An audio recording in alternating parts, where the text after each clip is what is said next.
اس بات پر تمام ابراہیمی مذاہب کا اتفاق ہے کہ اللہ رب العزت نے اپنی دست قدرت سے حضرت آدم علیہ السلام کو پیدا فرمایا اور انہیں جنت میں داخل کیا۔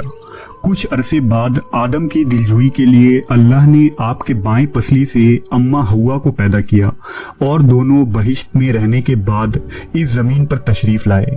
اس طرح آج دنیا میں آباد تمام لوگ حضرت آدم و حوا کی اولاد ہیں۔ لیکن جوز مائتھولوجی میں تاریخ انسانی کی ایک مختلف کہانی ملتی ہے جسے سن کر ہر شخص حیران رہ جاتا ہے۔ دراصل یہودیوں کی مقدس کتاب تلمود کے مطابق حضرت حوا آدم علیہ السلام کی پہلی بیوی نہیں تھی، بلکہ ان سے پہلے ایک عورت کی تخلیق ہوئی تھی جس کا نام لیلت تھا۔ لیلت خصوصیت اور مرتبے میں آدم کے برابر تھی، کیونکہ زمین سے فرشتوں نے جس مٹی کو لایا تھا اس مٹی سے آدم کی تخلیق ہوئی اور اسی مٹی کے بچے ہوئے حصے سے لیلت کو پیدا کیا گیا۔ اس طرح آدم اور لیلت دونوں جنت کے ایڈن نامی باغ میں رہا کرتے تھے۔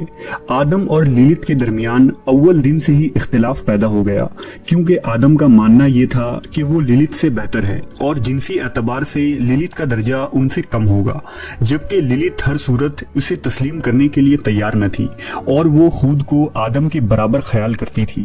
لہٰذا اس برابری کی لڑائی میں دونوں کے درمیان شدید اختلاف پیدا ہوا اور دونوں ایک ساتھ نہ رہ پائے۔ آخر کار ایک دن لیلت نے شیطان سے کچھ اسم اعظم سیکھے اور ان کا ورد کر کے جنت سے اڑ گئی۔ آدم نے خداوند سے فرمایا، اے خداوند، وہ عورت جو تو نے میرے دل بہلانے کے خاطر دی تھی وہ بھاگ گئی ہے۔ لہذا خداوند نے 3 فرشتوں کو لیلت کی تلاش میں روانہ کیا۔ فرشتوں کو لیلت ایک سمندر کے درمیان غوطے لگاتے ہوئے دکھی، لہذا انہوں نے اسے واپس چلنے کو کہا، لیکن لیلت نے چلنے سے انکار کر دیا۔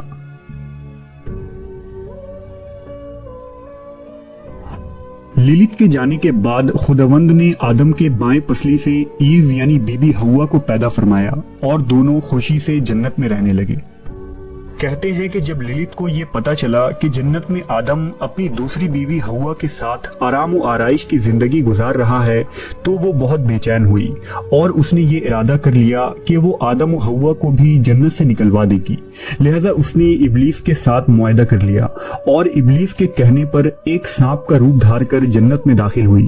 وہ حوا کے پاس گئی اور اسے بہکایا کہ اگر وہ ایک خاص قسم کی درخت کا پھل کھائے گی تو ہمیشہ زندہ رہے گی۔ یہ وہی ممنون درخت تھا جس کے پھل کو کھانے کے لیے اللہ نے آدم کو سختی سے منع کیا تھا، لیکن لیلت کی باتوں میں آ کر بی بی حوا نے اس درخت کے تمام پھل کو کھا لیا اور آدم کو بھی کھلایا، اور اس طرح آدم و حوا اللہ کی نافرمانی کے عوض بہشت سے نکال دیے گئے۔ لیلت نامی اس عورت کا ذکر نہ ہی موجودہ بائبل میں موجود ہے، نہ ہی موسیٰ علیہ السلام کے صحیفے یعنی عہد نامہ قدیم میں کہیں موجود ہے۔ تو اب سوال یہ پیدا ہوتا ہے کہ لیلت نامی اس عورت کی یہ من گھڑت کہانی یہودیوں میں کیوں مشہور ہوئی؟ دراصل عہد نامہ قدیم کے علاوہ یہودی ایک اور صحیفے پر ایمان رکھتے ہیں جسے تلمود کہا جاتا ہے۔ یہودی ربی کے مطابق تلمود ہی وہ اصل صحیفہ ہے جو موسیٰ پر نازل ہوا تھا۔ تاریخ کے مطالعے سے یہ پتہ چلتا ہے کہ جب بخت نصر نے یروشلم پر حملہ کیا تو اس نے اس شہر کو تباہ کرنے کے بعد تمام یہودی علماء اور صالحین کو غلام بنا کر اپنے ساتھ بابل لے گیا۔ بابل شہر میں یہودیوں کے لیے تل ابیب نامی ایک بستی بسائی گئی جہاں یہودی مقامی بابلی لوگوں کے ساتھ رہنے لگے۔ بابل میں سینکڑوں سال رہنے کی وجہ سے یہودیوں نے یہاں کے مختلف ہنر اور علوم سیکھے۔ اسی دوران یہودیوں نے بابلی لوگوں کے افسانے اور مائتھولوجی کو توریت میں شامل کر لیا۔ سومیری اور بابلی کتابوں میں اس وقت لیلیتھو نامی چڑیل عورت کی کہانی مشہور تھی جو 2 پروں والی ایک شیطانی بدروح تھی اور رات کو بچوں اور مردوں پر حملہ کیا کرتی تھی۔ قدیم بابل کی ایک مشہور داستان دی ایپک آف گلگمش میں بھی لیلیتھو نامی عورت کا ذکر ملتا ہے، لہٰذا یہودی ربیوں اور علماء نے لیلیتھو کے اس افسانوی کردار کو اپنی کتاب تلمود میں بھی شامل کر لیا۔ जूस माइथोलॉजी में अगर लिलित की जिस्मानी हैयत की बात की जाए तो ये कहा जाता है कि लिलित के 2 पर हैं जिनकी मदद से ये उड़ती है। लिलित हामला औरतों, छोटे बच्चों और मर्दों की खास दुश्मन है। लिलित रात के अंधेरों में नमूदार होती है और किसी भी हामला औरत को नुकसान पहुंचाती है और छोटे बच्चों को उठाकर ले जाती है। इसके अलावा नौजवान औरतों और मर्दों को जिना जैसे गंदे और हराम फेल पर भी उकसाती है। इसलिए तिलमुद में ये कहा गया है कि ये ममनून है कि मर्द अकेले कमरे में सोए, क्योंकि लिलित रात के अंधेरे में जाहिर होती है और मर्द के साथ हम बिस्तर होकर उसके नुत्फे का इंजाल करती है, जिससे वो मजीद शयातीन को जन्म देती है। वहीं दूसरी तरफ लिलित को मानने वालों का कहना है कि लिलित की कहानी दुनिया के बहुत सारे आसमानी किताबों, असातीरों और देवमालाई किस्सों में मौजूद है। मसलन लामास्तू, जिसे कदीम मेसोपोटामिया में नाइट गॉडेस कहा जाता था। लामास्तू एक खूबसूरत बदरू औरत की हैसियत से मशहूर है, जिसे कदीम मेसोपोटामियन जिनसी ख्वाहिश की देवी मानते हैं और जो रात के वक्त नमूदार होकर हामला औरतों पर हमला करती है और उनके बच्चों को उठाकर ले जाती है। इसी तरह लामिया, जो कदीम यूनान की एक मशहूर देवी मानी जाती है, जो पोजाइडन देवता की बेटी थी, जिसके पास बेमिसाल खूबसूरती थी। वो रात के वक्त सोते हुए लोगों को परेशान करती है और अपने ही बच्चों को जन्म देकर खा जाती है। यहूदी असातीर में भी हजरत सुलेमान अलैहिस्सलाम के मुतालिक अफसानों में कई बदरूह औरतों का जिक्र मिलता है, जिसे आपने अपने कब्जे में रखा था। उन्हीं बदरूह में एक बदरूह ओजिरुत भी थी, जिसकी खुसूसियत लिलित से बहुत हद तक मिलती जुलती है। इसी तरह के एक बदरूह औरत का जिक्र हिंदू मजहब के असातीरों में भी मिलती है, जिसे याक्षिनी कहा गया है, जो एक ताकतवर मखलूक है। वो तमाम शयातीन से ऊपर बताई गई है। तंत्रा लोग अक्सर याक्षिनी की पूजा करते हैं और उससे ताकत हासिल करते हैं। याक्षिनी रात के वक्त सोते हुए साधुओं के पास आती है और उनके साथ हम बिस्तर होकर साधुओं के दिमाग पर हावी हो जाती है। इसी तरह कदीम अरब लोग इसे कौरहिनिया कहा करते थे, जबकि नेटिव अमेरिकन लोग भी ऐसी शैतानी सिफत औरत में यकीन रखते थे, जो आधी औरत और आधी जानवर नुमा मखलूक थी और जंगल में कभी कभार देखने को मिलती थी। कहते हैं कि आदम से अलग होने के बाद लिलित इब्लीस के खास साथियों में शामिल हो चुकी थी।